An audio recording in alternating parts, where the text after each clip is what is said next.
Halo dan selamat datang di channel saya, Jonathan Tamrin. Di video kali ini, saya mau bahas tentang salah satu saham industri otomotif yang harga sahamnya menurut saya sudah mulai undervalue, yaitu Auto, atau nama perusahaannya PT Astra Auto Parts Tbk. Nah, apakah sekarang saat yang tepat untuk mengoleksi saham Auto? Atau penurunan harga saham kali ini disebabkan oleh kinerja perusahaan yang ikut menurun juga? Nah, buat teman-teman yang suka atau mau belajar cara investasi ala value investing, boleh banget di subscribe channel ini dan nyalakan lonceng notifikasinya biar nggak ketinggalan update-update video berikutnya. Oke, tanpa berlama-lama lagi, yuk kita lihat pembahasannya.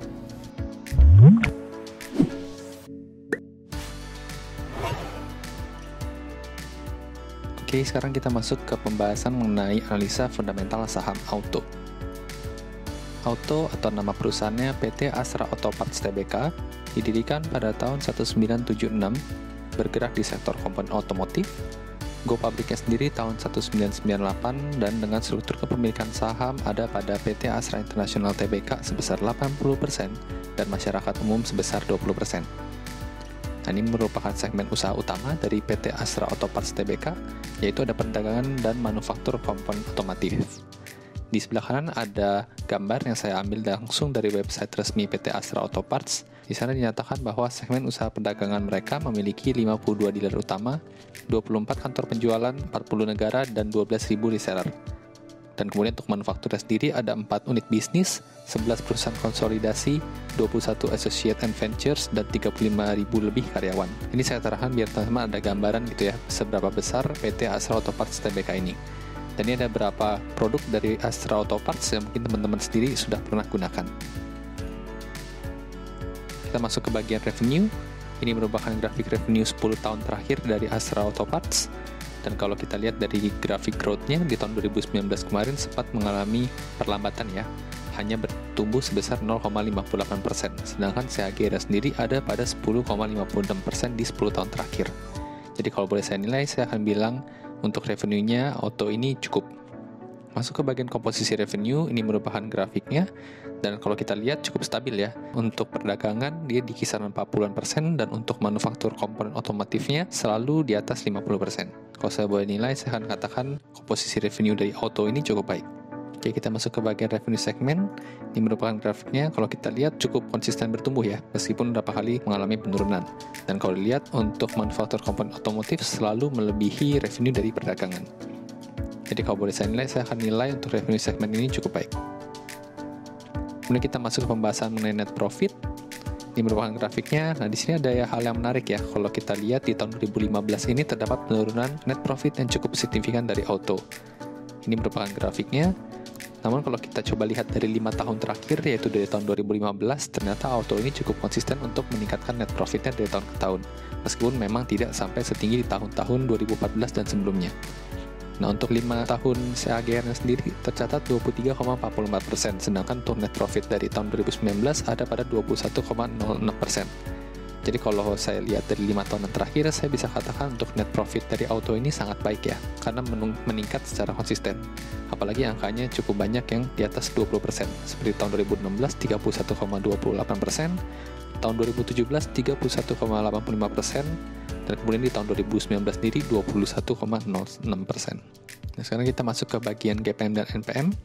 Ini merupakan grafik GPM dan NPM dari Auto. Kalau kita coba bandingkan dengan performa tahun 2019 dibandingkan 5 tahun rata-ratanya, ternyata untuk GPM dan NPM ini berada di atas rata-ratanya ya.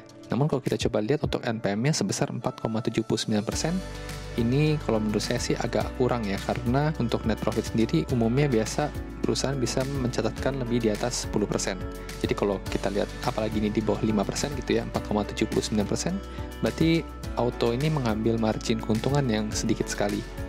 Jadi untuk GPM dan NPM saya bisa katakan cukup. Karena kalau memang kita bandingkan dari 5 tahun terakhir selalu meningkat gitu ya, meskipun memang angkanya tidak terlalu besar.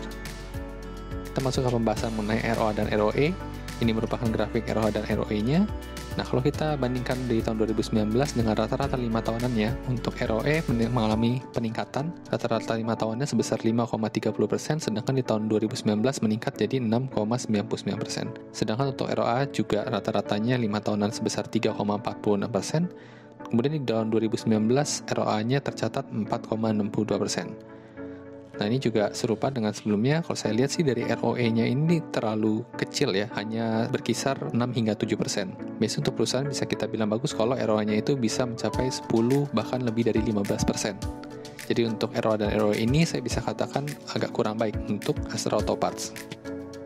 Kemudian kita masuk ke pembahasan mengenai aset, ekuitas, dan liabilitas. Ini merupakan grafik 10 tahunannya. Dan kalau kita lihat semakin tahun, semakin ke belakang gitu ya, ke tahun 2019, untuk komposisi ekuitasnya ini semakin tinggi ya, menjauhi liabilitasnya, yang berarti hutangnya semakin kecil dibandingkan dengan modal atau ekuitasnya. Kalau kita coba lihat dengan data angka-angkanya, bisa kita lihat di tahun 2019 ini DER-nya tercapai hanya 0,41, yang berarti hutangnya hanya berkomposisi sebesar 41% dibanding semua total asetnya. Dan kalau kita bandingkan dengan CAGR sendiri, untuk aset maupun ekuitas terlihat cukup melambat ya. Dan untuk liabilitasnya tercatat minus, berarti ini hal yang baik. Berarti auto ini berkurang gitu ya komposisi hutangnya dibanding tahun sebelumnya. Jadi kalau bisa saya katakan untuk komposisi aset, ekuitas, dan liabilitas, auto ini tergolong baik. Nah, kita masuk ke pembahasan mengenai price atau harga. Ini merupakan pergerakan harga saham auto dari 5 tahun terakhir. Dan kalau kita coba lihat datanya, untuk PER di tahun 2019 sebesar 4,89%. Dan untuk nilai PBV sebesar 0,34, yang berarti saya bisa katakan auto ini dijual dengan harga yang cukup murah.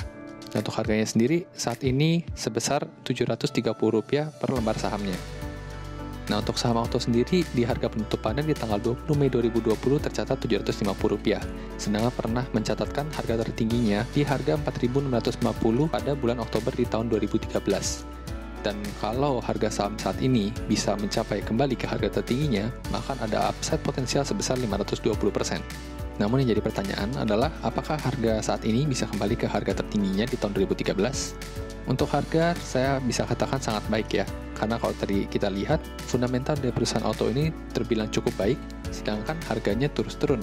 Hal yang menarik bisa kita lihat tadi ya, kalau kita bandingkan dengan performa net profitnya 5 tahun terakhir dari tahun 2015 selalu meningkat, tapi harganya turun terus gitu ya, sampai saat ini under value. Jadi untuk price bisa saya katakan sangat baik. Oke, kita masuk ke bagian terakhir, yaitu kesimpulan pribadi. Sama seperti sebelumnya, untuk kesimpulan pribadi ini sifatnya sangat subjektif. Jadi kalau teman-teman mempunyai pendapat atau opini yang lain, ya tidak masalah gitu ya. Kesimpulan dari saya pribadi, auto memiliki fundamental yang baik dengan harga yang under value. Kalau kita coba bandingkan dengan tahun-tahun sebelumnya, untuk revenue seperti sebelumnya saya nilai cukup, untuk komposisi revenue saya nilai baik, net profit saya nilai sangat baik, GPM dan NPM saya nilai cukup, ROA dan ROE saya nilai kurang baik, karena tadi ya nilai ROE-nya itu di bawah 10% atau bahkan tadi di bawah 5%. Jadi kecil sekali memang untuk ROE-nya auto ini. Kemudian untuk aset, ekuitas, dan liabilitas saya nilai baik, dan untuk price saya nilai sangat baik. Oke, jadi beginilah analisa saya tentang saham auto. Nah, bagaimana menurut kalian? Apakah auto ini layak untuk dikoleksi? Apakah harganya sudah murah atau masih mungkin bisa lebih murah lagi nanti? Tuliskan pendapat dan komentar teman-teman di kolom komentar di bawah ini ya. Jangan lupa like video ini dan bagikan juga ke teman-teman kalian yang mungkin lagi pengen belajar cara analisa fundamental suatu saham. Oke, sekian dulu aja video dari saya. Sampai jumpa di video berikutnya.